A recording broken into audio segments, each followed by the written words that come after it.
Salut à tous les amis, j'espère que vous allez bien. Aujourd'hui on se retrouve pour parler de l'éventuel choc qui pourrait avoir lieu entre Joe Jones et Francis Ngannou. Tout d'abord les amis, pensez à vous abonner, pensez à nous mettre en commentaire s'il y a des sujets en particulier que vous voulez qu'on aborde, et on le fera avec grand plaisir. Donc ce choc les amis devrait avoir lieu le 4 mars si tout va bien, si Francis peut le faire. Alors j'ai reçu énormément de messages, c'est pour ça que j'ai fait cette vidéo. Il y a beaucoup de gens qui m'ont dit ouais Clément, il faut que tu en parles et tout, qu'est-ce que tu penses, est-ce que ça va avoir lieu? Alors je trouve que l'UFC là commence à quand même communiquer. Je trouve qu'il y a beaucoup de sites qui relaient l'information, des sites qui en général ne relaient pas une information on va dire fausse. Maintenant c'est sûr que Joe Jones à chaque fois on nous annonce son retour, on nous a annoncé son retour vers décembre, etc. Chaque fois ça repousse, donc c'est vrai que effectivement ça laisse songeur. Maintenant là, j'ai le sentiment qu'on est en bonne voie. D'ailleurs, ils ont même dit que celui qui remplacerait, au cas où un des deux n'est pas disponible, ils parlent surtout de Francis, parce que c'est pas dit qu'il soit prêt du coup à remonter en mars. Enfin, qu'il ait le temps de faire un gros camp d'entraînement après, je rappelle, sa blessure, et donc sa réhabilitation. Et ça serait Curtis Blade qui serait le remplaçant. Donc je pense même qu'ils mettront Cyril aussi, au cas où, on ne sait jamais. Donc voilà, donc, déjà ils annoncent un remplaçant, plus une date, et plus l'opposition. Moi je vous dis franchement, je suis hypé par ce match. Surtout que c'est des gabarits qui sont incroyables.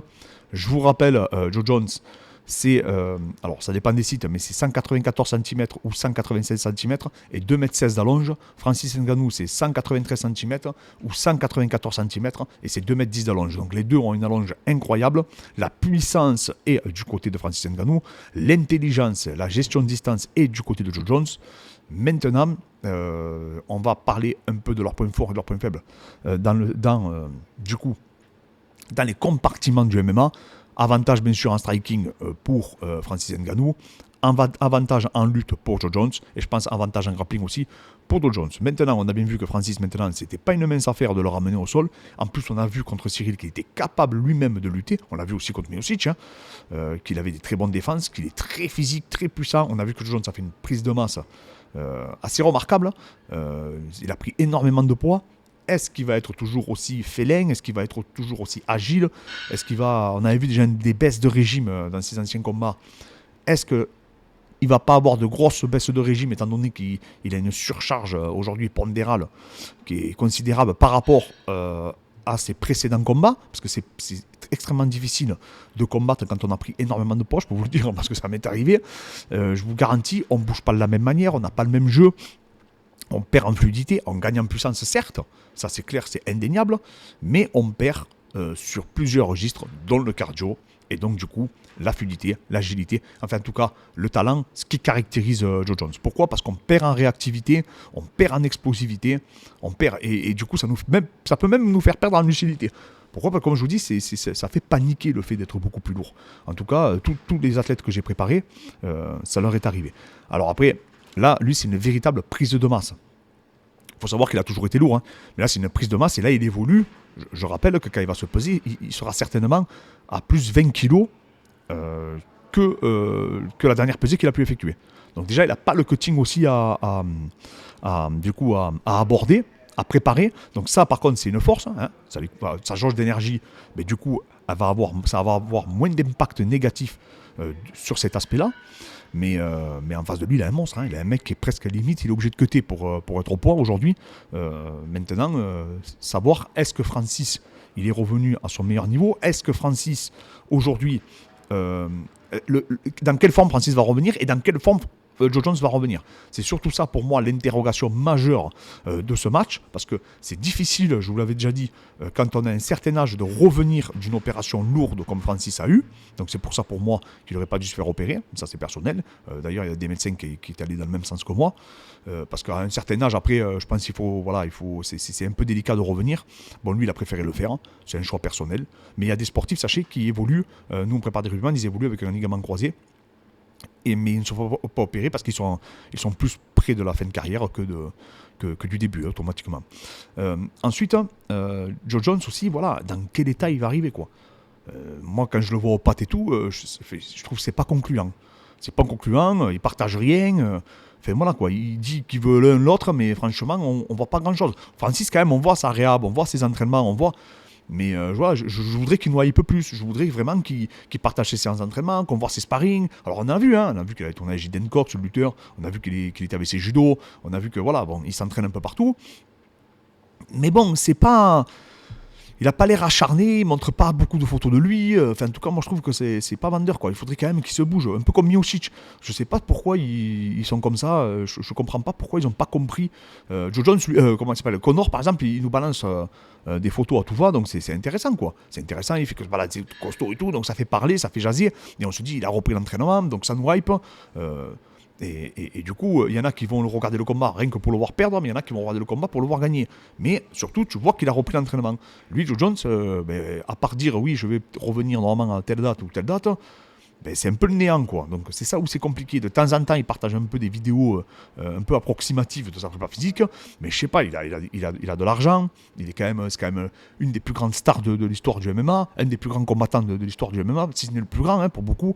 Donc prends un caméraman professionnel, fais un film-toi, essaye de hyper, essaye de te vendre encore plus, parce que c'est souvent ça que l'UFC d'ailleurs lui a reproché, c'est qu'il se vendait pas. Et Joe Jones, c'est pas un gros vendeur de pay-per-view. Donc lui, il voulait un plus gros salaire, mais il vend pas énormément. Et Francis, malheureusement, a le même problème. Et je pense que les deux, en plus, ils ont vraiment le profil, et surtout Francis. Francis, pour moi, c'est vraiment le Mike Tyson du MMA. Et il aurait pu, je pense, encore plus vendre. Mais du coup, voilà, après, il faut faire de la promotion, il faut se créer une image. Et c'est vrai que c'est pas donné à tout le monde. Mais voilà. En tout cas, c'est un combat que moi j'attends réellement, vraiment c'est le combat de rêve. Je serais déçu que ce soit Curtis Blade qui prenne le combat. Cyril, je serais content parce que c'est un Français et qu'il est super fort. En tout cas, ce serait une belle opposition entre un striker, on va dire, et un lutteur, parce que je pense que Joe Jones va essayer de lutter Francis. Et s'il affronte Cyril, il essaiera de lutter également. Mais voilà, donc j'ai vu que c'était Curtis Blade qui était le remplaçant. Dites-moi en commentaire ce que vous en pensez.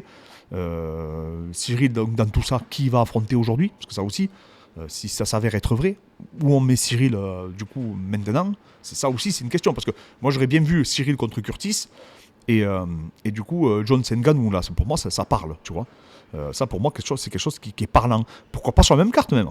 C'est-à-dire que, comme ils ont fait un peu avec Islam et de Bronx, et qu'ils ont fait Dariush Gamrot, ça, je trouvais ça super intéressant. Est-ce que ça serait pas intéressant de faire Joe Jones, Francis Ngannou, et en dessous, le combat Cyril Curtis Blade?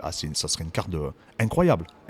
Et surtout, s'il y en a un qui se blesse, ils sont 4 protagonistes à pouvoir s'affronter, quoi. Donc n'importe qui se blesserait, que ce soit Joe Jones ou imaginons Curtis Blade et Joe Jones se blessent, on aurait la revanche Cyril Francis. Ou peu importe, on aurait peut-être un combat supplémentaire entre Curtis Blade et Francis, même si ça m'a un peu moins ça. Mais voilà, vous avez compris. C'est-à-dire que là, moi, je trouve que c'est pas mal. Dites-moi ce que vous en pensez. Je sais pas si l'UFC a prévu de faire un truc comme ça, mais je serais étonné qu'il le fasse pas.